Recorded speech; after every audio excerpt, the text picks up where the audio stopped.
Kas ir galvenā atšķirība starp Huawei Watch Pro un GT modeļiem? Baterijas darbības laiki un pieejamās funkcijas.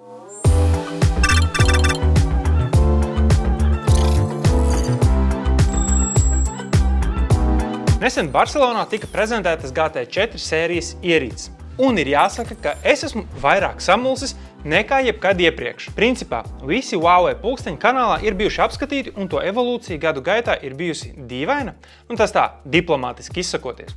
GT4 mani pārsteidza ar ļoti labām krāsu, materiālu un dizaina izvēlēm, kas principā man lika uzdot jautājumu, kāda tad vispār ir jēga no teju divreiz dārgākajiem Pro modeļiem? Sākot ar uzbūves kvalitāti, Huawei ir pieturējies pie jau kopš visas GT sērijas ieturētā kursa, ka parastie GT sērijas pulksteņi ir ar parasto stiklu un nerūsējošā tērauda korpusu. Es nezinu, kāpēc nerūsējošu tēraudu ielikt pēdiņās. Kas tos padara super vieglus, bet pietiekami izturīgus. Tiesa, ja pašu Huawei vēsturi ir kaut kas, no kā izdarīt secinājums, tad atliek gaidīt GT4 Pro versijas iznākšanu, kuram tad pēc idejas būtu jābūt ar safīra stiklu un titāna korpusu, ko es personīgi uzskatītu par tādu zelta standartu katram, kurš grib pirkt vismaz vienu vietpulksteni savā dzīvē. Un tici man, šo materiālu kombinācija pasargās nervus vairāk kā vienu reizi, un parasti tās cenas pieaugums ir stabili mazāks nekā, piemēram, jauna pulksteņa pirkšana. Iedošu ar ļoti abstraktu piemēru. Ja Watch GT3 maksā apmēram 200 eiro un Watch GT3 Pro apmēram 360, tad nomainīt sasistu apskrāpētu GT3 pret tādu pašu jaunu izmaksās jau 200 eiro sākotnēji, plus vēl tikpat 200 eiro par jaunu, un būsi mīnusā 40 eiro. Bet, ja tā pavisam godīgi, retajam šāds scenārijs varētu notikt, un attiecīgi pulkstenis priekš savas cenas ir ļoti labi būvēts.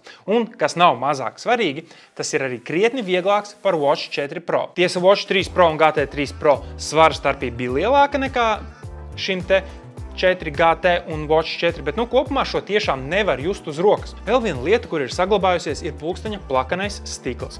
Ja atceries manu Watch 4 Pro apskatu, tad tas pēkšņi bija nopaļots stikls un bija jāpierod pie tā, bet šis atkal liek pierast pie tā, ka ir atkal plakans. Tiesa tagad, redzot abus, ir jāsacina, ka man labāk patīk nopaļotais, bet ja tev nekad nav bijusi tāda saskarsme ar nopaļota ekrāna vietpulksteņiem, tad viss kārtībā.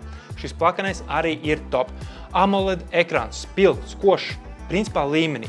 Kopumā vispār viss pulkstenis ne tikai šķiet vieglāks, bet tā kā ir, uz acu sakot, te uz pusi plānāks nekā Watch 4 Pro. Un tas, manuprāt, arī dod to vieglumu sajūtu. Un par lielu prieku šīs samazinātās dimensijas nekādi neiespaido baterijas darbības laikus un sensors. Ok, kaut kādā mērā sensors varbūt tomēr jātāpēc, ka ir tomēr mazāks ķermenis, kurā tos ielikt iekšā, bet varbūt ne tieši. Man vismaz tā šķiet. Proti, pirmkārt, baterijas darbības laiks tiek paģērēts ap 14 dienām, bet netiek minēts kādā režīmā.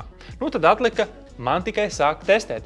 Un ar ieslēgtām pilnīgi visām iespējamajām lietām, sensoriem, mērījumiem, vienmēr ieslēgtu displeju un paziņojumiem, apmēram 15% diennaktī tika noēsti.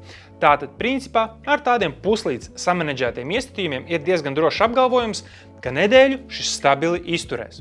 Kontekstam Huawei Watch 4 Pro arī pilnībā ieslēgts Wi-Fi režīmā, strādā vidēji gandrīz 4 dienas. Samsung Watch 5 Pro arī 3 līdz 4. Apple Watch Ultra varbūt 2. Vislielākais prieks man īstenībā bija par vienas vai pusotras konkrētas features esamību šajā pulkstenī.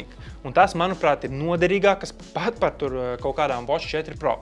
Principā es varētu teikt, ka šī viena feature man sniedza vairāk kā daudzas citas. Un tā ir tievēšanas palīgs.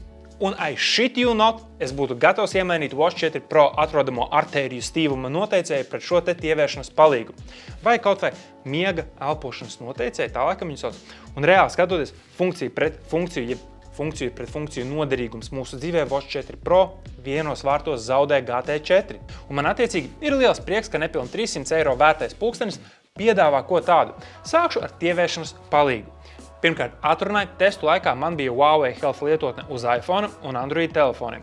Uz Android bija beta versija, un sākšu ar vienkāršāko. Uz iPhone šī feature nestrādāja pilnībā. Es pat teiktu, ka bija teju bezjēdzīga, jo maltītes īsti nevarēja ievadīt iekšā. Jā, tu vari tur skatīties, kāds tev tur ir tas pašreizējais progress un kur tu esi ticis vai neesi ticis savā visā tai tievēršanas pasākumā, bet neko tu tur baigi vairāk darīt nevari. Bet pati funkcija tur ir, mērķi vari iestatīt, un pašam tad apmēram tev būs jāsako līdzi galvā vai jārēķina galvā. Uz Android savukārt, kas nozīmē, ka arī vismaz tikpat lieliski uz Huawei telefoniem, pilnīgi pavisam cita bilde.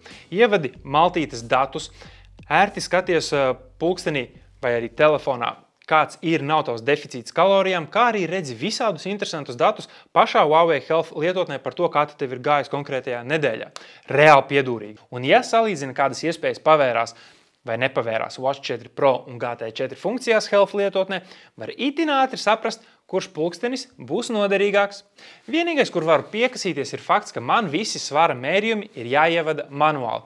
Un nav nekādu iespēju sasinhronizēt ne ar Samsung Health, ne ar Apple Health Kit. Apple kontekstā gan ir jāsaka, ka Huawei Health sūta datus uz Apple Health Kit, bet otrā virzienā dati neiet. Un tā ir Health lietotnes lielākā problēma. Varbūt, ka to kādreiz kāds arī atrisinās, bet ej nu sazin. Bet nu labi, 3 reizes dienā ievadīt maltītes un vienreiz mērījumu svaram, it kā teorētiski var arī pats. Tālāk, otra interesantā lieta tavas labsajūtas un kopējo paradumu sekošanā ir elpošanas regularitāte guļot. Tiesa, jāatzīst, ka šis ir tās diezgan mītisks mērījums, jo teorētiski pulksteņa mikrofons šeit iekšā klausās, kā tu guli, vai pat pareizāk sakot, elpo guļot. Bet ja tu esi tāds gulētājs, kurš, piemēram, guļ ar rokām zem segas, tad kā tieši šis mērījums varētu būt akurāts? Varbūt, ka sensors iekšā pulkstenī kaut ko arī dod, jo pēc maniem novērotajiem paradumiem tur tā īsti nevarēja saprast līdz galam. Es katrā ziņā diezgan bieži naktī guļu ar pulksteņa roku zem segas. Un šim varbūt līdz galam īsti neticētu. Viena no lietām šogad apskatot visus Huawei pulksteņus man tiesa rada bažas. Fakts, ka katrs pulkstenis nāk ar savām kaut kādām izteiktām featurām, kuras nepārnes uz jaunākiem modeļiem un nostāda beigās mani kā potenciālo pircēju ļoti tādā dīvainā situācijā. Piemēram, es gribētu Watch 4 Pro un arī šo Stay Fit funkciju. Es to nevaru iegūt. Kāpēc? Ir īpaši, jo, ja dzelži ir līmenī, tad programmatūrai vajadzētu arī būt, bet tā ir pārāk sadrumstalota, atšķirīga un diezgan liels klupšanas akmens, un tas nepalīdz. Bet kopumā es uzskatu, ka Huawei ir izdevies lielisks GT4 produktu line-ups. Ļoti izteikti sieviešu un vīriešu pulksteņi, vīrieši tādi nedaudz garlaicīgi, izņemot to zaļo, starp citu, kurš totāli būtu mans personīgais favorīts, nedaudz pat atgādina tādu lētu Rolex Submariner, bet tāpat smuks un tā siksniņa lieliski sazvejota no okeāna un sausta.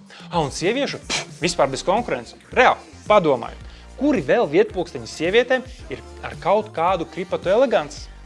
Precīzi neviens. Un jā, par cenu, kur ir tik pieejama par funkcijām, kuras ir reāli noderīgas, šis noteikti būs uzvarētājs šogad, ja Huawei sakārtos Health lietotnes piedāvātās funkcijas, lai vismaz bāzīti varētu lietot pilnīgi visu telefonu lietotāju. Jo apskatu filmēšanas laikā iPhone Health aplikācija kapitāli atpaliek funkcionalitātē, bet noteikti, lai arī standarta lietas nav nekas jauns, šie jauninājumi kopā ar piedāvāto cenu ir noteikti tā vērti, lai šos pulksteņus apsvērtu iegādēji. Kazi? Varbūt, ka pat lai aizstātu kādu no tādiem pavecākiem un aprūsējušiem jau Garmin vietpulksteņiem. Varbūt. Kā tev šīs features un dizaini? Vai tavuprāt Huawei dara pareizi, ka izlaiž tik ļoti dizainiski izteiktus pulksteņus, bet kā ar dažādu funkciju iespējamību dažādos pulksteņos? Jebkurā gadījumā iPhone lietotāji vismaz ieraksta tapšanas laikā būs visvairāk apdalīti un tiešām iegūs vienkārši nākamā metiena vietpulksteni ar labu cenu. Bet Android un Huawei tālruņu lietotāji, tie gan iegūs labu kompanionu, kurš jau sekos līdzi noderīgākām lietām par tur, piemēram, artēriju stīvumu mērīšanu. Es nezinu, kāpēc tā piesējos artēriju stīvumu mērīšanai. Jo tieši cik daudz pulksteņus varam uzskaitīt, kuri, piemēram, palīdz sekot līdzi uzņemtajām kalorijām, lai palīdzētu tev iegūt vēlamo svaru. Es konkrēti varu nosaukt precīzi nevienu. Un tas tā kā tad arī būtu viss. Paldies, ka noskatījies. Paldies, ka nospiedi patīk zem video. Tas noteikti patīk arī YouTube algoritmiem ieteikt mūsu veidoto saturu tālāk un visādi citādi. Tu jau zini, mēs ar tevi tiekamies jau kādā no nākamajiem video. Atā!